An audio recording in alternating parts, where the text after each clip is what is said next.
ये समाचार को सुन करके यीशु मसीह दुखित हुए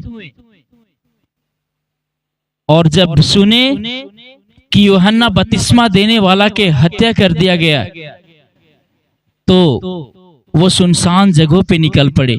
और यह देखा गांव वालों ने तो यीशु के पीछे हो लिया। और लिखा बाइबल में कि जब यीशु मसीह के पीछे हो लिए, वो शाम का पहर था, वो शाम का समय था।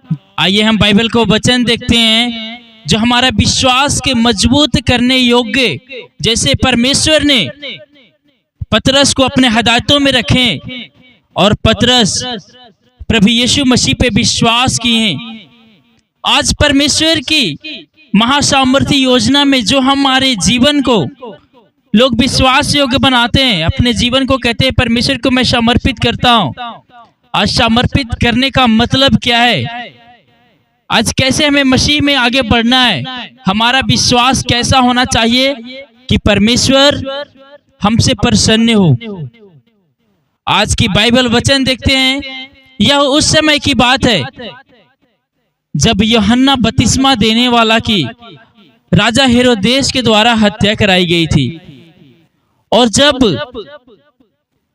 ये समाचार यीशु मसीह के चेलों ने यीशु को दिए तो लिखा बाइबल में कि यीशु मसीह उन सुनसान जगहों पे गए जिस टाइम लोगों के लिए परमेश्वर की बहुत चिंता थी। और पतरस जाकर कहता है कि इन्हें खाने के लिए कुछ भोजन नहीं है। तो प्रभु यीशु मसीह उन सारे मनुष्य को, जो 5000 मनुष्य से अधिक थे, सारे को यीशु मसीह खाना खिलाते हैं। और खिलाने के बाद वहां से अपने चेलों को वो प्रेरित करते हैं कि वो झील के किनारे जाएं। क्योंकि यदि हम बाइबल की वचन देखते हैं कि प्रभु यीशु मसीह ने कैसा परमेश्वर पे भरोसा किए और कैसे पतरस की विश्वास के कारण पतरस छुड़ाया गया। हालेलुया। आइए बाइबल का वचन पढ़ते हैं जो मत्ती अध्याय 14 उसकी 22 आयत को। हालेलुया। आयत 22। तब उसने तुरंत अपने चेलों को नाव पर चढ़ने के लिए बेबस किया कि वे उससे पहले पार चले जाएं। हाँ, लिखा है कि तब उसने तुरंत अपने चेलों को बेबस किया कि वो झील के किनारे वो नाव पर चढ़ करके वो चले जाएं। जब तक वह लोगों को विदा करे, वह लोगों को विदा करके प्रार्थना करने को अलग पहाड़ पर चला गया। और क्या लिखा है कि जब प्रभु यीशु मसीह ने उन सारे मनुष्य को, जो 5000 से अधिक थे, उन्हें खाना खिलाएं और चेलों को कहा, उन्हें विदाई करके 5000 पुरुषों के विदाई किए। विदाई करने के बाद कहते हैं उन्होंने चेलों को ऐसा बेबस किया कि वो नाव पर चढ़कर चले जाएं। लिखा है बाइबल में कि तब यीशु मसीह ने क्या किए? प्रार्थना करने को अलग पहाड़ पर चला गया। अलग पहाड़ पे चला गया। और मेरे प्रियो, मैंने बताया था ये पिछले वीडियो में, अगर आप इसके पिछले वीडियो देखोगे आपकी समझ आएगी। आप इस वीडियो को पूरा देखें ताकि आपको समझ आए कि परमेश्वर कैसे अपने लोगों को छुड़ाता है। प्रभु यीशु मसीह की प्रार्थनाएं कितनी मजबूत थी। आज हम कहते हैं कि मैंने 10 मिनट प्रार्थना किया और लोग ये सोच करके कि मैं 10 मिनट प्रार्थना किया, ये तो बहुत है। क्या लिखा बाइबल में कि यीशु मसीह क्या कर रहे थे? अलग पहाड़ पर चला गया। क्यों? क्योंकि वो प्रार्थना कर सके। मैंने पिछले अध्याय में बताया था कि जागते रहो और प्रार्थना करो। इसका मतलब क्या था?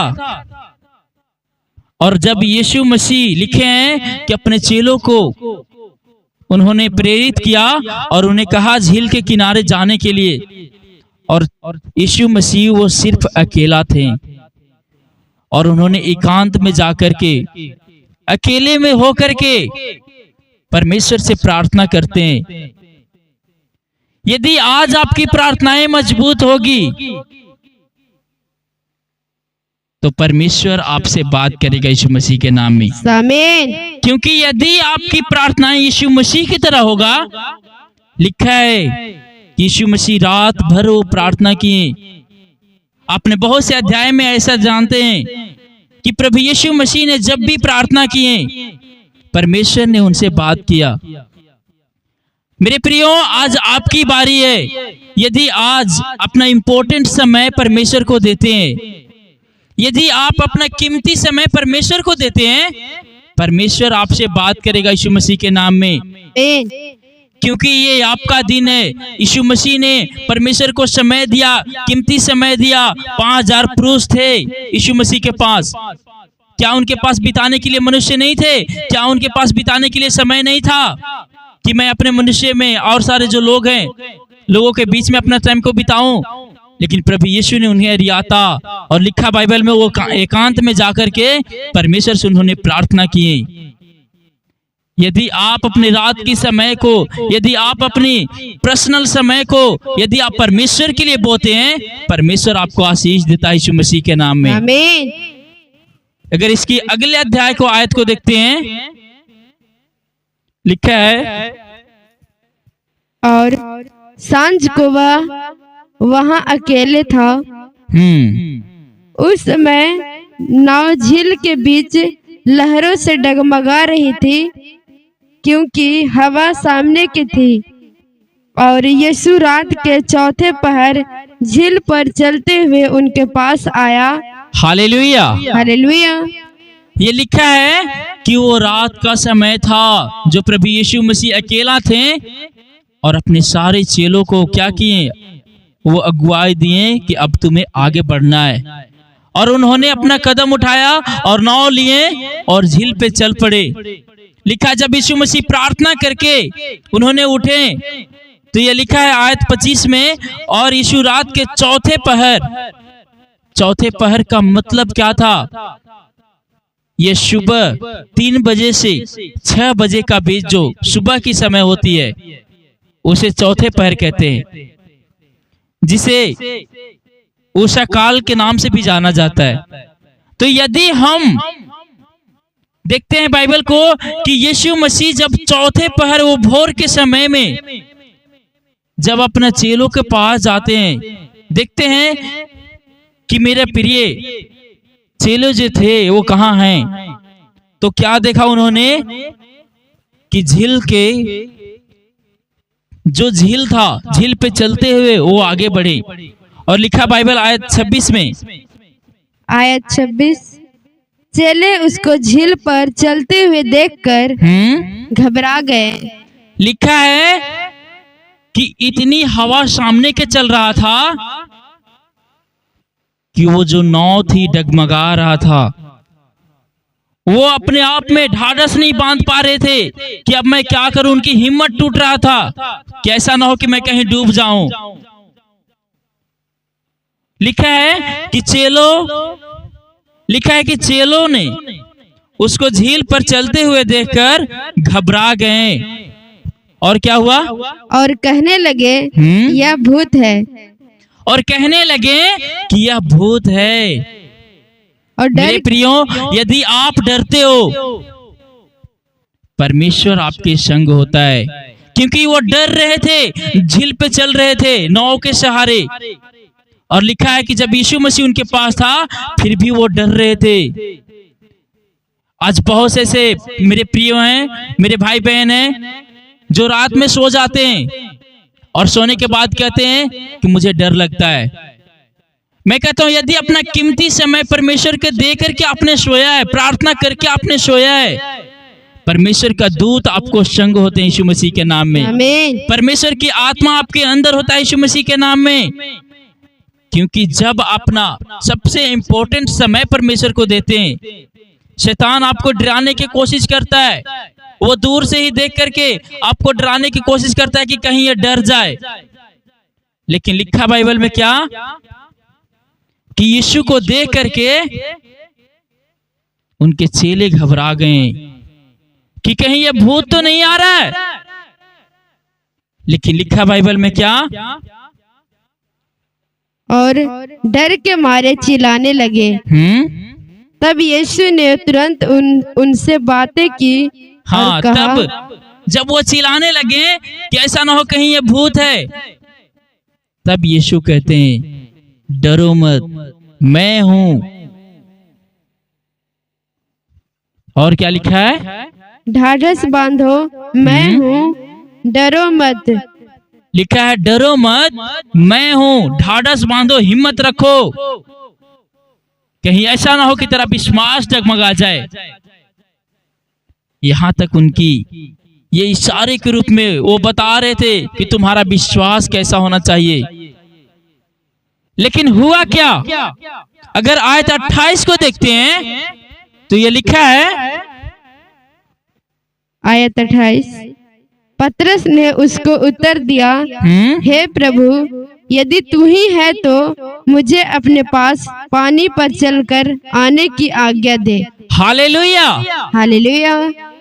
लिखा क्या है, अब पतरस वो कहता है कि क्या सचमुच में यीशु मसीह हैं? अचानक से देखा यीशु मसीह को पानी पे चलते हुए। अब कहता है कि क्या सचमुच में परमेश्वर का पुत्र प्रभु यीशु मसीह पानी पे चल रहे हैं? क्या ऐसा हो सकता है, संभव है? वो जैसे ही देखता है वो लालसा उसकी बढ़ जाता है। अब उसके मन में यह आता है कि अब मैं कहता हूं प्रभु यीशु मसीह से, शायद मुझे आज्ञा मिल जाए तो मैं भी पानी पे चलूंगा। Hallelujah, hallelujah. लिखा है पतरस ने उत्तर दिया कि हे प्रभु, यदि तू ही है तो मुझे अपने पास पानी पर चलकर आने की आज्ञा दे। आज बहुत से ऐसे मेरे मसीह भाई बहन हैं जो कहते हैं कि पतरस तो पानी पे चला, क्या मैं भी चल सकता हूं, मैं भी चलूंगा? तो मेरे प्रियो, मैं बताना चाहता हूं कि आप बिल्कुल चल सकते हो, लेकिन कब और कैसे और क्यों चल सकते हो? अगर आयत 29 को देखते हैं, उसने कहा, आ। तब पतरस नाव पर से उतरकर यीशु के पास जाने के पानी पर चलने लगा। Hallelujah, hallelujah. यदि आपकी प्रार्थनाएं मजबूत होगी, यदि आप परमेश्वर से प्रार्थना कर रहे हैं, परमेश्वर आपसे बात करता है, तो परमेश्वर का प्रतिफल आपके जीवन में दिखता है। क्यों? क्योंकि आपने परमेश्वर को पर्सनल समय दिया है, अपना सबसे कीमती इंपॉर्टेंट समय दिया है। यदि अपना इंपॉर्टेंट समय आप परमेश्वर को नहीं दे रहे हो, बाइबल में लिखा है तुम मेरी ओर फिर तो मैं तुम्हारी ओर फिरूंगा। यदि आप परमेश्वर को कीमती समय देते हो, परमेश्वर आपसे बात करता है। जैसे लिखा है कि पतरस ने देखा यीशु मसीह के झील पे चलते हुए, तो क्या कहता है कि हे प्रभु, यदि तू ही है तो मुझे झील पे हमें भी चलने की आज्ञा दे, मैं भी चलना चाहता हूं। प्रभु यीशु ने क्या कहे, आ। अब पतरस उत्साह से भर उठता है, कहता है अब तो मैं झील पे चलूंगा। उठता है झील पे, नाव से उतरता है और झील पे चल पड़ता है। वो अपना पांव बढ़ाया, आगे चल रहा है। अब उसे अच्छा लग रहा है कि हाँ, प्रभु ने कहा और मैं झील पे चल रहा हूं। लेकिन हुआ क्या? आयत 20, पर हवा को देखकर डर गया और जब डूबने लगा तो चिल्लाकर कहा, हे प्रभु, मुझे बचा। Hallelujah, hallelujah. सुनिए क्या लिखा है, जब उसने हवा को देखा डर गया। यदि वो हवा के रूप में आपके अंदर दुष्ट आत्माएं अटैक करता है, यदि वो हवा के रूप में, यदि आपके सपने के रूप में शैतान आपको दिखता है, आप डरो मत। क्यों? क्योंकि पतरस का एक डर ने क्या किया? लिखा है कि जब उसने हवा को देखा और वो डर गया, और जब डर गया तब क्या हुआ उसके साथ? जब उसने डर गया तब उसके साथ क्या हुआ? लिखा है उसने हवा को देखकर डर गया और जब डूबने लगा, क्या होने लगा? डूबने लगा। तब चिल्लाकर कहा, हे प्रभु मुझे बचा। आप में से बहुत से ऐसे मेरे भाई बहन हैं जो परमेश्वर से प्रार्थना करते हैं, प्रभु पे पूरा विश्वास है, मुझे हाँ विश्वास है, मैं परमेश्वर से बात करता हूं, मेरा परमेश्वर उद्धार करता है। आप पूरी रीति से परमेश्वर पे बिलीव कर चुके हो, लेकिन जब एक छोटी सी परीक्षाएं आती है या आप नाइट में सो भी जाते हो, आपकी एक छोटा सा ड्रीम्स आ जाए, सपने आ जाए, यदि आपकी छोटी सी एक आवाज सुनाई दे दे, अब उसके अंदर डर क्या होता है? कहीं ऐसा ना हो कि मेरा दुष्ट आत्माएं की अटैक हो रही है। पतरस ने यही सोचा था।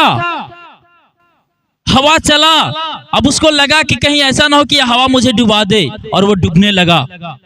अगर आप स्वप्न देख रहे हो, यदि आपकी आवाज सुनाई दे रही है, आपको लगता है कि कहीं ऐसा ना हो कि वो मुझे गिरा दे, कहीं ऐसा ना हो कि शैतान मेरे ऊपर अटैक कर ले, मौका वहीं से मिलता है।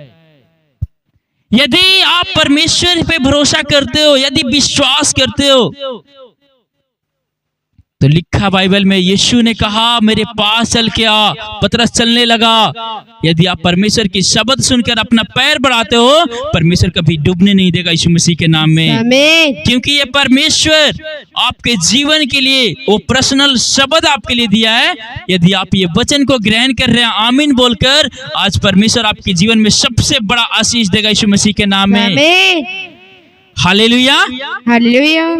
यदि आयत 31 को देखते हैं, यीशु ने तुरंत हाथ बढ़ाकर उसे थाम लिया और उससे कहा, हे अल्प विश्वासी, तूने क्यों संदेह किया? हालेलुया। लिखा क्या है? यीशु ने तुरंत हाथ बढ़ाकर उसे थाम लिया और उससे कहा, हे अल्प विश्वासी। अल्प विश्वासी का मतलब क्या है? उसने विश्वास किया, लेकिन क्या हुआ?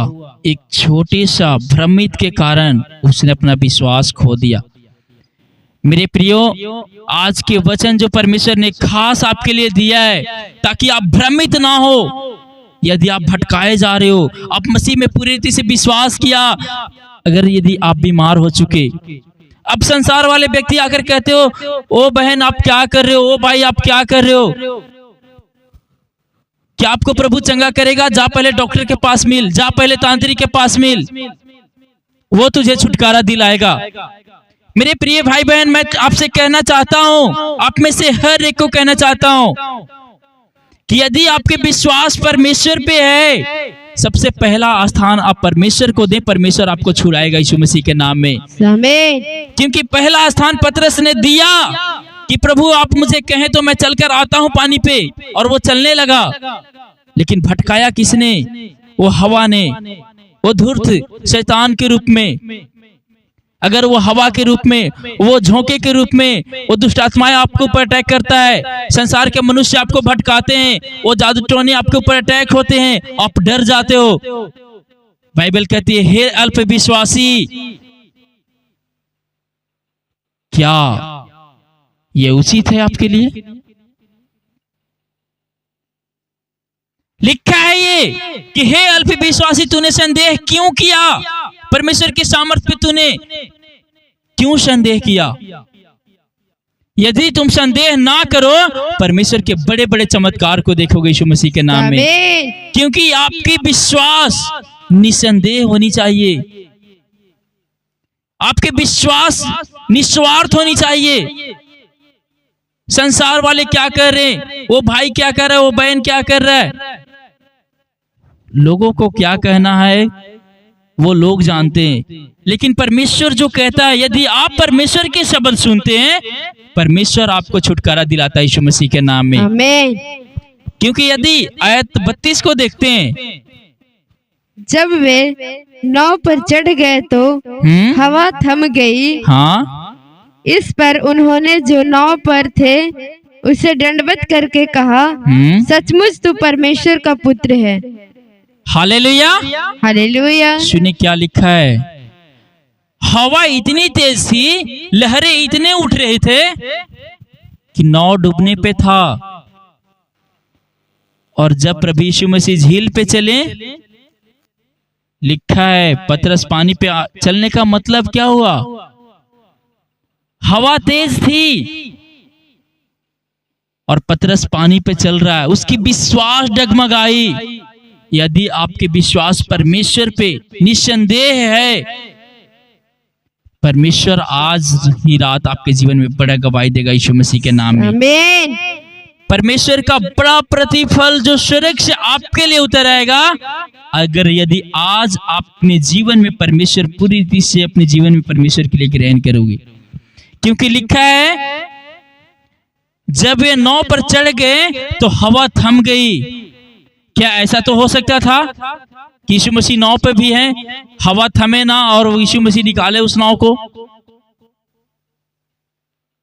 आप विश्वास करो। यदि आप बीमार हो, यदि आप परेशान हो, यदि आप लाचार हो, यदि आपने परमेश्वर के हिस्सा दिया है, यदि आपने परमेश्वर को पहला स्थान दिया है। पतरस डूब रहा था, प्रभु यीशु ने हाथ बढ़ाकर थामा। यदि आप डर में थे, यदि आप बीमारी में थे, आप प्रभु यीशु मसीह पर बिना संदेह किए बिना विश्वास करें। परमेश्वर जैसे यीशु मसीह के द्वारा पतरस को हाथ थामा और उसे निकाल करके बाहर निकाले, आज आपकी बारी यीशु मसीह के नाम में। आज गवाहियों को देखेंगे यीशु मसीह के नाम में। आमीन। क्योंकि लिखा है कि जब यीशु मसीह उस नाव पर चढ़े, अगर यदि आप विश्वास करते हैं पतरस की तरह, पतरस ने यीशु मसीह पे विश्वास किया और जैसे ही नाव पर चढ़े, वो बिल्कुल पानी थम चुका था और सुरक्षित निकाले गए। यदि आज आप बीमार हैं, यदि आज आप परेशान हैं, अगर यदि आप निसंदेह बिना संदेह किए बिना अगर यीशु मसीह पे भरोसा करते हो, परमेश्वर आपके घरों में विराजमान करेगा। और जैसे पानी थम चुका था, वो सुरक्षित बाहर निकाले जा चुके। आज आप कर्जों के बंधन से, शराब के बंधन से, जादू टोने के बंधन से, हर एक जुए से आज सी परमेश्वर आपको छुड़ाएगा यीशु मसीह के नाम में। हालेलुया। क्योंकि लिखा है आयत 33 में, इस पर उन्होंने जो नाव पर थे उसे दंडवत करके कहा, सचमुच तू परमेश्वर का पुत्र है। इस पर उन्होंने स्वीकार किया कि सचमुच तूने परमेश्वर का पुत्र है। मेरे प्रिय भाई बहन, यदि आपको विश्वास डगमगाता है, आप इस वचन के द्वारा ग्रहण करें। आज से आप विश्वास करोगे, परमेश्वर आपके जीवन में गवाहियां पे गवाहियां बनाता जाएगा यीशु मसीह के नाम में। आमीन। जिसके आपके इंतजार था, वो सालों से आप ढूंढ रहे थे कि परमेश्वर मेरे जीवन में गवाहियां दे। मैं कहता हूं परमेश्वर पे आप निसंदेह निस्वार्थ परमेश्वर पे भरोसा करें। परमेश्वर आपके जीवन में बड़ा गवाहियां देगा यीशु मसीह के नाम में। आमीन। हालेलुया। हालेलुया।